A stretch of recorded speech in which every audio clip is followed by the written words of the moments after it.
Good morning student. आज हम लोग कंसंट्रेशन ऑफ सॉल्यूशन के फर्स्ट वाले पार्ट यानी कि मोलरिटी की तरफ में पढ़ते हैं। मोलरिटी का डिफिनेशन बताया गया है, it is the number of mole of solute which is present in पर लीटर और पर 1000 millilitre of solution.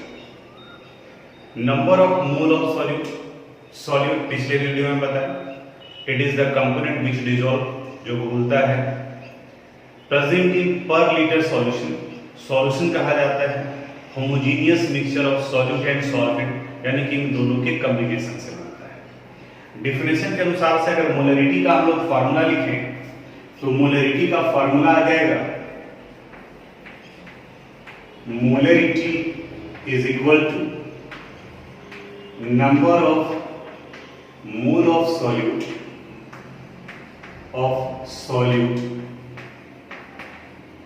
divided by volume of solution। Volume of solution litre में होना चाहिए, लेकिन जनरली जो क्वेश्चन में दिया रहेगा वो वॉल्यूम ऑफ सॉल्यूशन लीटर में ना हो करके मिलीलीटर में होता है। तो आप पढ़े होंगे कि मिलीलीटर को अगर लीटर में कन्वर्ट करना है तो इसे 1000 से डिवाइड करना पड़ता है, और यही 1000 अगले स्टेप में ऊपर चला जाएगा। यानी कि आप फॉर्मूले में देखोगे कि अगर वॉल्यूम मिलीलीटर में है तो इसको 1000 से मल्टीप्लाई किया गया। एक्चुअली ये मल्टीप्लाई नहीं किया गया, इसको डिवाइड किया गया 1000 से, और ये फिर अगले स्टेप में यहाँ चला गया, यानी कि मिलीलीटर को लीटर में कन्वर्ट करने के लिए। और अगर क्वेश्चन में ऑलरेडी लीटर दिया हुआ है तो फिर यहाँ ये 1000 नहीं लिखा जाएगा। तो ये मोलरिटी का फार्मूला हो गया, जिससे हम लोग न्यूमेरिकल सोल्व करेंगे इस फॉर्मूले पर पुट करके। यहाँ number of mole of solute है, क्वेश्चन पढ़ेंगे ध्यान से, सॉल्यूट को आइडेंटिफाई करेंगे, और मोल इसके पहले वाले क्लासेस में हम लोग पढ़ चुके हैं कि given mass divided by molar मास, वो उसका नंबर ऑफ मोल दिखाता है। अब थोड़ा सा यूनिट के बारे में बात करते हैं। मोलरिटी का यूनिट मोल पर लीटर होता है। मोल के बारे में एक चीज और, अगर मोल स्टेटमेंट के फॉर्म में लिखते हैं तो इन्हें MOLE लिखा जाता है, लेकिन जब मोल को यूनिट के फॉर्म में यूज करते हैं तो सिर्फ MOL लिखा जाता है। तो इसलिए यहाँ पर MOL लिखा गया, यानी कि मोल पर लीटर, या इसी को आप सिर्फ कैपिटल M भी लिख सकते हैं, और इनका प्रोनाउंसिएशन होता है मोलर। अब इस फॉर्मूले को यूज करेंगे हम लोग, एक क्वेश्चन सोल्व करेंगे उससे रिलेटेड। सपोज एक क्वेश्चन दिया हुआ है और क्वेश्चन कर रहा है 10 gram of sodium hydroxide is present in its 500 millilitre aqueous solution. 10 gram of sodium hydroxide, 10 gram of sodium hydroxide is present in its 500 millilitre aqueous solution, 500 millilitre aqueous solution, और आपसे कहा जा रहा है determine the molarity of the solution, यानी कि इस solution का मोलरिटी निकालना है। अब इस क्वेश्चन को समझते हैं। 10 ग्राम ऑफ सोडियम हाइड्रोक्साइड, यानी सोडियम हाइड्रोक्साइड को डिसॉल्व किया गया, और जिस सब्सटेंस को डिसॉल्व किया जाता है उसे सॉल्यूट कहा जाता है, यानी यहाँ सोडियम हाइड्रोक्साइड सॉल्यूट के रूप में काम कर रहा है। तो यहाँ से हम लोग अब क्वेश्चन को सोल्व करते हैं अकॉर्डिंग टू क्वेश्चन।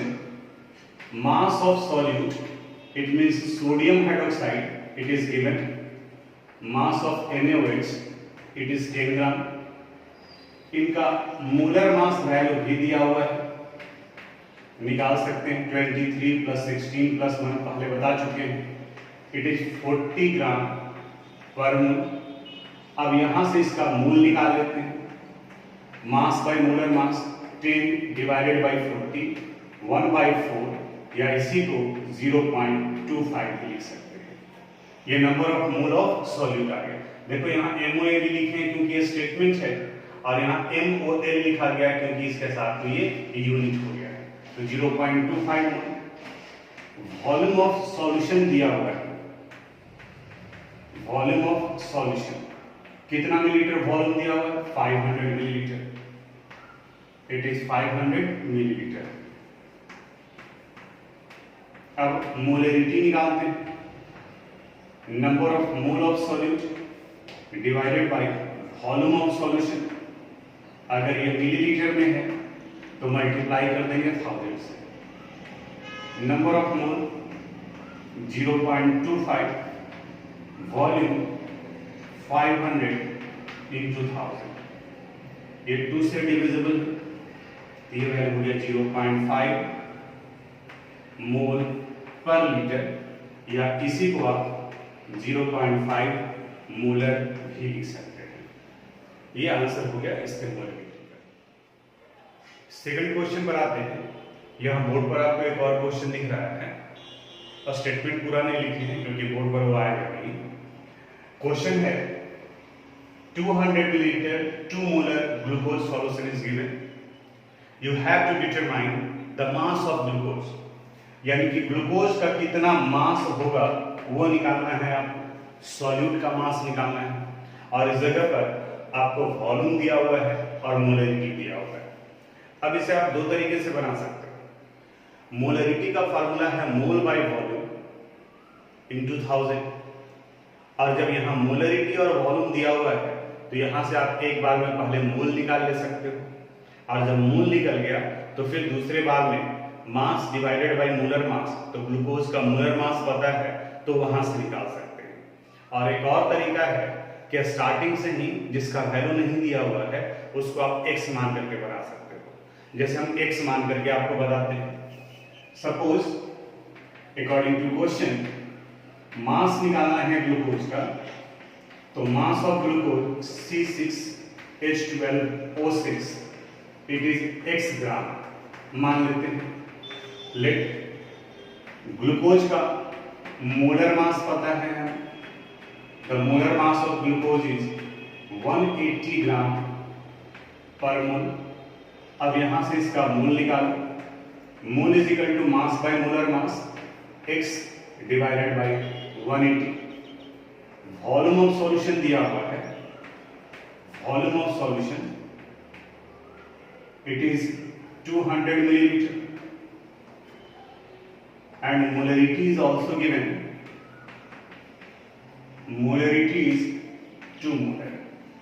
अब फॉर्मूला यूज करते हैं, now molarity is equal to number of mole of solute divided by volume of solution। अगर ये मिलीलीटर में है तो मल्टीप्लाई कर देंगे 1000 से। मोलरिटी का वैल्यू 2 हो गया, मोल x divided by 180, number of mole, volume 200 into 1000। अब देखो तो सारा वैल्यू दिया हुआ है, तो x का वैल्यू यहां से निकल जाएगा। यहां से अगर आप x का वैल्यू निकालेंगे तो ये वैल्यू आ जाएगा 2 इंटू 200 इंटू 180 डिवाइडेड बाय 1000, 0 0 0 0 0 0, और ये वैल्यू आ गया 72 ग्राम, ये निकल गया। और दूसरा मेथड जो बताया है उससे आप खुद कोशिश करोगे। कैसे निकालेंगे? मोलरिटी दिया हुआ है, वॉल्यूम दिया हुआ है, तो फर्स्ट स्टेज में क्या निकल गया? मोल। और जब मोल निकल जाएगा तो मोल का फॉर्मूला है मास by molar mass, molar mass 180। यहाँ जो वैल्यू मोल का आया उसको यहाँ आप पुट करोगे तो ये इससे मल्टीप्लाई कर देंगे तो वैल्यू किसका निकल जाएगा? x का, यानी कि मास का। हालांकि हम सजेस्ट करेंगे कि जो वैल्यू निकालना है उसको आप x मान लो तो एक ही फार्मूला यूज करना पड़ेगा, अदरवाइज दो में होगा। लेकिन सीखना चाहिए आपको, उस मेथड से आप निकालोगे और करके उसको बनाओ। अब यहाँ हम लोग थर्ड क्वेश्चन पर आते हैं। फर्स्ट वाले क्वेश्चन में आप मोलरिटी निकालें, सेकंड वाले क्वेश्चन में आप मास ऑफ सॉल्यूट निकालें, और इस थर्ड वाले क्वेश्चन में मिलीलीटर यानी कि वॉल्यूम निकालना है सॉल्यूशन का। By dissolving 49 gram of H2SO4 sulphuric acid to prepare its 2 molar solution, यानी कि सॉल्यूशन का मोलरिटी दिया हुआ है, सॉल्यूट का मास दिया हुआ है, और आपसे इसका वॉल्यूम पूछा जा रहा है कि इनका वॉल्यूम कितना होगा। बस वही कंसेप्ट जो भी हम लोग निकाले हैं। सॉल्यूट का मास दिया हुआ है तो यहाँ से इसका पहले मोल निकाल लेंगे, देखो डाटा सेपरेट करते हैं according to question. Mass of sulphuric acid H2SO4 it is given 49 gram. इनका मोलर मास निकालते हैं तो इसका मोलर मास वैल्यू आ जाएगा 98 ग्राम पर मोल। अब यहां से इसका मोल निकालो, मास by molar mass 49 divided by 98 it means 0.5। Molarity दिया हुआ है,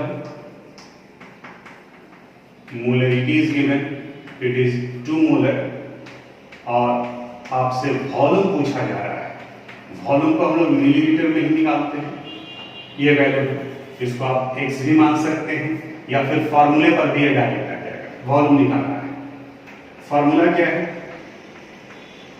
molarity is equal to mole divided by volume in millilitre multiplied by 1000। Therefore, volume in millilitre, इसको इधर ले आते हैं, it would be equal to mole into 1000 divided by molarity. Molarity number of mole देखो कितना आ गया, 0.5 इंटू 1000 डिवाइडेड बाय मोलरिटी का वैल्यू दिया हुआ है। मोलरिटी इस क्वेश्चन में 2 मोलर है तो यहाँ 2 लिख दिए। 500 इंटू 0.5 करेंगे तो यह वैल्यू आ गया 250 मिलीलीटर। यहाँ ये इसका वॉल्यूम निकल गया। आप x नहीं मानते तो यहाँ पर ये x आता, फिर इसका वैल्यू को यहाँ ले जाओगे तो 250 मिलीलीटर आ जाएगा। तो मोलरिटी निकाल चुके हम लोग, मास ऑफ सॉल्यूट निकाल चुके हम लोग, वॉल्यूम निकाल चुके हम लोग। तो इस तरीके से एक एक करके सारे कंपोनेंट को आप निकाल सकते हैं, जो रिक्वायरमेंट है वो इस फॉर्मूले का यूज करके। अब मोलरिटी के एक लास्ट ऑप्शन और बचता है मोलर मास से रिलेटेड, उस वाले क्वेश्चन पर आते हैं। जैसे यहाँ क्वेश्चन दिया हुआ है 30 gram of a chemical substance give 200 millilitre 2.5 molar solution. 30 gram of a chemical substance, आपको नहीं पता है कि वो केमिकल सब्सटेंस क्या है, क्योंकि केमिकल सब्सटेंस अगर पता रहे तो आप उसका मोलर मास निकाल सकते हैं, लेकिन यहाँ मोलर मास ही निकालना है आपको। या क्वेश्चन में ये भी कर सकता है कि आइडेंटिफाई कीजिए कि वो कौन सा केमिकल सब्सटेंस है। ऑब्जेक्टिव टाइप का क्वेश्चन दिया रहे तो 1 A B C ऐसे करके ऑप्शन दिया हुआ रह सकता है। पहले इसका हम लोग इंफॉर्मेशन अलग करते हैं, सेपरेट करते हैं। 30 ग्राम यानी कि सॉल्यूट का मास दिया हुआ है, तो according to question mass of solute, ये वैल्यू हो गया 30 ग्राम। इनका मोलर मास नहीं पता है तो आपको बताया कि मोलर मास को आप x मान लो, it is x gram per mole. अब यहां के बाद में इसका मोल निकालिए, मास by molar mass 30 divided by x। Volume of solution दिया हुआ है, it is 200 millilitre. Molarity of the solution भी दिया हुआ है, यहाँ इस जगह पर सॉल्यूशन का मोलरिटी दिया हुआ है 2.5 मोलर। अब फॉर्मूला यूज करो, molarity is equal to number of mole of solute divided by volume of solution. अगर ये मिलीलीटर में है तो मल्टीप्लाई कर देंगे 1000 से। अब वैल्यू पुट करो, 2.5 is equal to number of mole 30 divided by x by volume of solution 200 into 1000.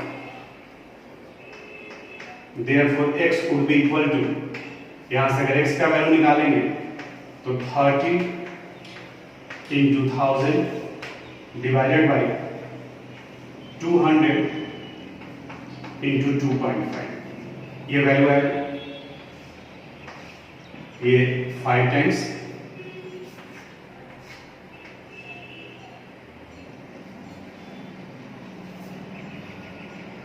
0.5, 30 divided by 0.5, it means 60 gram पर मोल। अब ये मोलर मास निकल गया।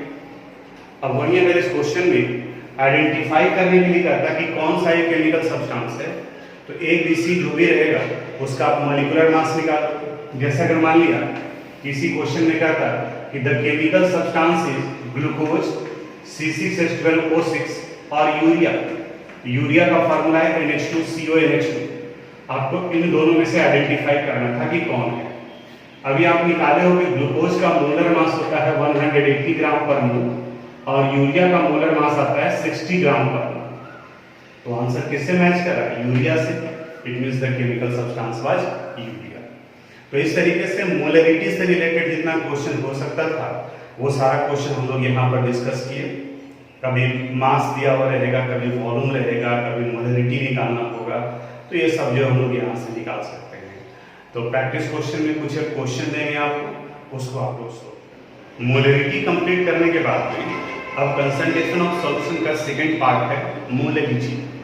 अब इसके बारे में थोड़ा बात करते हैं। मोलरिटी RITY था और ये मोलरिटी LITY है। दोनों में देखोगे थोड़ा सा प्रोनाउंसिएशन में कभी कभी कंफ्यूजन भी होता है, हालांकि बहुत डिफरेंस है दोनों में। मोलरिटी का डिफिनेशन बताता है the number of moles of solute present in पर 1000 ग्राम और पर किलोग्राम ऑफ सॉल्वेंट। मोलरिटी में वॉल्यूम होता था सॉल्यूशन का, मोलरिटी में मास होता है और वो भी सॉल्वेंट का। पहले जो स्टेटमेंट डिफिनेशन दिए हैं उसके अनुसार से इसका फार्मूला लिखते हैं। Molarity is equal to number of mole of solute divided by mass of solvent, mass of solvent. और अगर ये ग्राम में है तो फिर इसे भी आप 1000 से डिवाइड करोगे और वही 1000 अगले स्टेप में ऊपर चला जाएगा। तो ये पर किलोग्राम ऑफ सॉल्वेंट हो गया। वहां मोलरिटी में इनका यूनिट आया था मोल पर लीटर। इसका अगर यूनिट लिखेंगे हम लोग तो इनका यूनिट आ जाएगा मोल पर किलोग्राम, और इसी को हम लोग स्मॉल m से रिप्रेजेंट करते हैं और इनका प्रोनाउंसिएशन होता है मोलर। अगर मोलरिटी और मोलरिटी को हम लोग कंपेयर करें तो दोनों में कहां डिफरेंस नजर आएगा? जो देखो, मोलरिटी को हम लोग एक बार फिर से लिखते हैं। Molarity is equal to number of mole of solute divided by volume of solution, volume of solution. अगर ये मिलीलीटर में है तो मल्टीप्लाई किए थे 1000 से और इनका यूनिट आया था मोल पर लीटर और इसे हम लोग कैपिटल M से लिखे थे और प्रोनाउंसिएशन हुआ था। अब इन दोनों को देखो, कंपेयर करो, कुछ कॉमन है इन दोनों में। जैसे यहाँ भी मोल ऑफ सॉल्यूट है, यहाँ भी मोल ऑफ सॉल्यूट है, यानी कि जिस सब्सटेंस को डिसॉल्व किया जाएगा क्वेश्चन पढ़ करके वो आइडेंटिफाई करेंगे, उसके मॉलिक्यूलर मास से उसको डिवाइड करेंगे तो मोल ऑफ सॉल्यूट निकल जाएगा। डिफरेंस देखो कहाँ पर है, यहाँ मास है और इस जगह पर वॉल्यूम है। यहाँ सॉल्वेंट है और यहाँ पर सॉल्यूशन है। सॉल्वेंट और सॉल्यूशन दोनों में फर्क है। Solute plus solvent it gives solution. जैसे 100 ग्राम वाटर में 50 ग्राम आप शुगर ऐड करोगे तो 50 gram sugar and 100 gram water ये मिलकर 150 ग्राम सॉल्यूशन मिल जाएगा। तो सॉल्यूशन सॉल्यूट प्लस सॉल्वेंट होता है। तो ये यहाँ पर एक डिफरेंस हुआ। यूनिट में देखो, यहाँ मोल पर किलोग्राम है मोलरिटी में और यहाँ मोल पर लीटर था। इसे स्मॉल m से लिखेंगे और मोलरिटी को कैपिटल M से लिखा जाता था। अब अगर क्वेश्चन में डायरेक्ट सॉल्वेंट का मास दिया हुआ है तो फिर ठीक है, और अगर सॉल्वेंट का मास नहीं दिया हुआ है तो फिर हमें इस कंसेप्ट का यूज करना पड़ेगा। Solute plus solvent is equal to solution. पिछले क्लास में हम लोग बात किए थे solution is the homogeneous mixture of solute and solvent. तो यहां से अगर हम लोगों को मास निकालना है तो mass of solvent it would be equal to mass of solution minus mass of solute. क्योंकि आप मैथ में पढ़े हैं कि जब भी आप कैलकुलेशन कर रहे हो तो यूनिट सेम होना चाहिए। अगर सॉल्यूशन का मास है तभी सॉल्यूट का मास आप माइनस कर सकते हैं, लेकिन जनरली क्वेश्चन में सॉल्यूशन का वॉल्यूम दिया रहता है तो वॉल्यूम में से आप माइनस नहीं कर सकते हैं मास को। वॉल्यूम को सबसे पहले आपको मास में कन्वर्ट करना होगा। तो मास और वॉल्यूम के बीच में रिलेशन डेंसिटी बताता है। तो एक और फार्मूला यूज करना पड़ सकता है, डेंसिटी ने रो से रिप्रेजेंट करते हैं, it is equal to mass by volume. और जब यहां ये निकल गया और यहां से अगर आपको मास निकालना है तो mass would be equal to formula हो सकता है वॉल्यूम इनटू डेंसिटी। अब चूंकि इसमें 1 2 3 स्टेप आ रहा है, कोई जरूरी नहीं है कि तीनों स्टेप का जरूरत पड़े। मे भी हो सकता है कि फर्स्ट स्टेप में ही क्वेश्चन बन जाए, ये हो सकता है कि सेकंड स्टेप का यूज करना पड़े या थर्ड स्टेप का भी यूज करना पड़े। लेकिन यहाँ थोड़ा सा ध्यान देना पड़ेगा आपको, यूनिट ध्यान देना पड़ेगा। जल्दबाजी में स्टूडेंट क्या करता है, आपको चाहिए मास ऑफ सॉल्यूशन और यहाँ आप मास ले रहे हैं सॉल्यूट का। जिनका डेंसिटी दिया रहेगा, जिनका वॉल्यूम दिया रहेगा, उसी का मास निकलेगा। यानी कि अगर सॉल्यूशन है तो सॉल्यूशन का ही डेंसिटी, सॉल्यूशन का ही मास और सॉल्यूशन का ही वॉल्यूम होगा। ऐसा नहीं कि मास किसी और का, डेंसिटी किसी और का और वॉल्यूम किसी और का लेके चलेगा। अब इससे रिलेटेड न्यूमेरिकल्स है तो न्यूमेरिकल्स अब आगे इसको बताएंगे। आज यहीं तक, थैंक यू।